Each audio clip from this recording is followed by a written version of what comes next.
Shabbat Shalom. Shabbat Shalom. The topsy-turvy of this week's Torah portion of Vayeshev is a great example of the complexity of life, reflecting how varied and difficult they can be, as well as illustrating how creative we can be as human beings. In brief, this week's parasha literally means dwelled, focuses on Jacob and his sons and Joseph and his 11 brothers, Jacob's love for Joseph and Joseph's dreams, interpreted by his brothers as boasting and wanting to rule over them.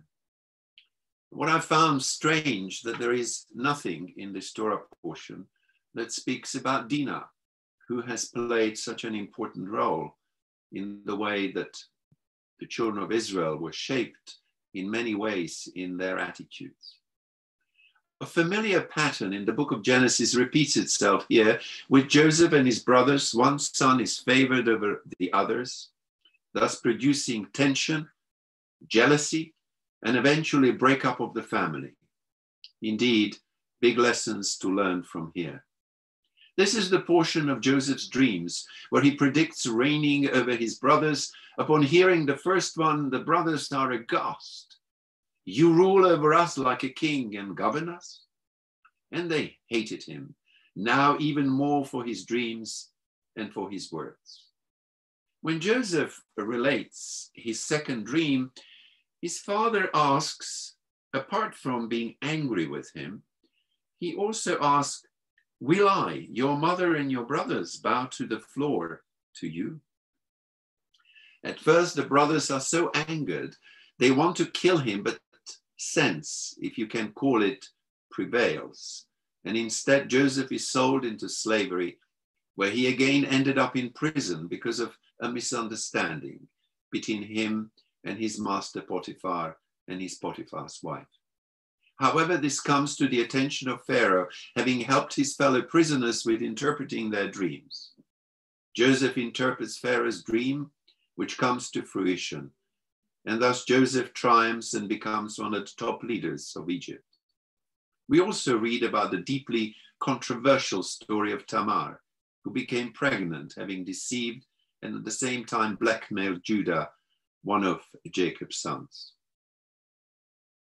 Hanukkah, which commenced this past Thursday and in which we had such beautiful candle lighting right throughout the community, has highlighted a potential major lesson arising from our Torah portion through understanding one of the messages of Hanukkah, and that is respect and tolerance for cultures. Respect towards individuals and their traditions, and tolerance for the opinions and ideas of individuals which are not our own. Hanukkah deals with the miracle of the small bottle of oil burning for 8 days, but also with the idea of respect and tolerance. We can draw on the narrative of Hanukkah to strengthen us in the endeavor or bedbug of both compassionate listeners and appreciators of perspective of others, and articulate and passionate advocates for our own unique values, viewpoints, and perspectives. You may have followed the debate which has been going on in Cambridge, where the universities say that it favors robust and challenging debate and defends free speech within the law. Cambridge academics weren't so sure.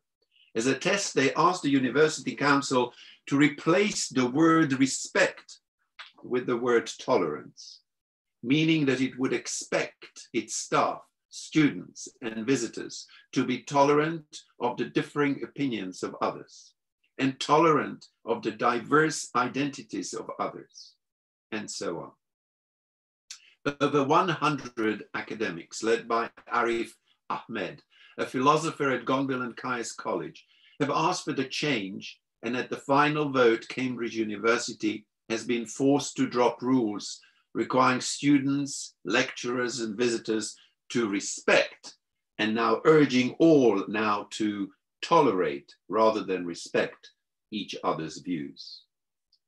With regards to respect, It is important to be forward-thinking in order to ensure progress, as without respecting another human being, one would end in a deadlock situation, and this might lead to disagreements and perhaps even war.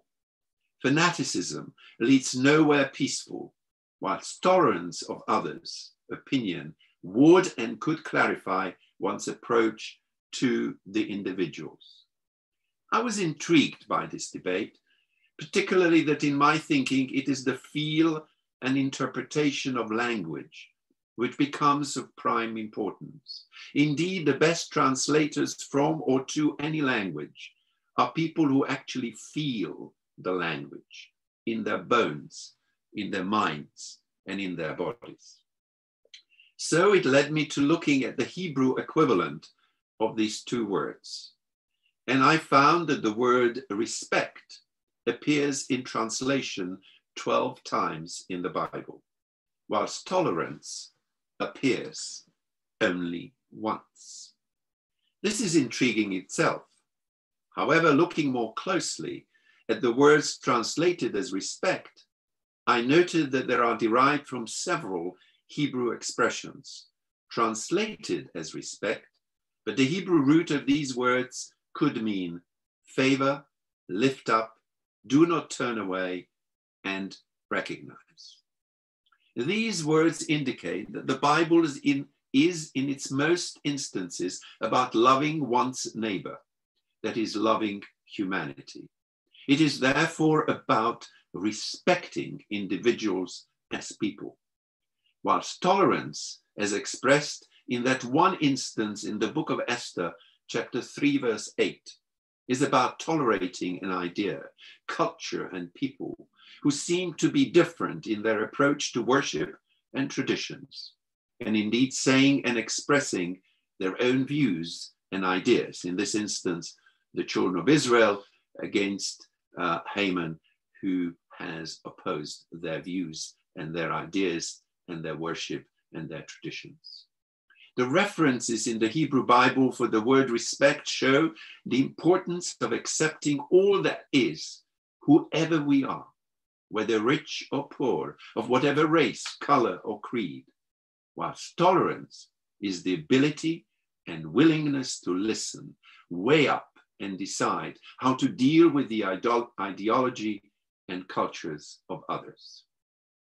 The Hebrew word in the book of Esther, en shaveh, translated as ein shoveh, translated as tolerance, but which can mean agree with, be like, resemble, even lay out smoothly. And here in the book of Esther, actually meaning not comparable with something else. The behavior of Jacob, Joseph, and the brothers seemed to show that there was to respect towards each other, and later when they met again, there was tolerance for the views which they represented. In the Chanukah story, the same applies. The war came because Antiochus disrespected the Jewish people, and his greediness led him to want to destroy the Jewish people of the time. And in addition, at the same time, not tolerating their views, their approach, their prayers, their worship, and their traditions. So for me, the biblical approach of respect is both important and significant, because it is a confirmation of accepting all, whoever they are, and at the same time, it expresses tolerance, that is the need and requirement to listen, to see others' points of view. And based on this, the change originally suggested in Cambridge was not acceptable, as it was not about respecting or rather tolerating views of others, but about stifling people's freedom of expression. That is, the insertion of respect without tolerance was to indicate that there was no preparedness to listen to other people's views. Antiochus was not respecting and at the same time not tolerating anyone opposing his views and ideology, whilst Jacob respected his children and was tolerant of their views, even if he did not necessarily accept them. So perhaps we can somehow think our own thoughts as to what is happening with regards to Brexit. And that's the last word on it. And to sum up, I would say, I disapprove of what you say, but I will defend to the death your right to say it. It was attributed to Voltaire, or was it Beatrice Hall? Doesn't matter. Tolerance should be the order of the day. Amen.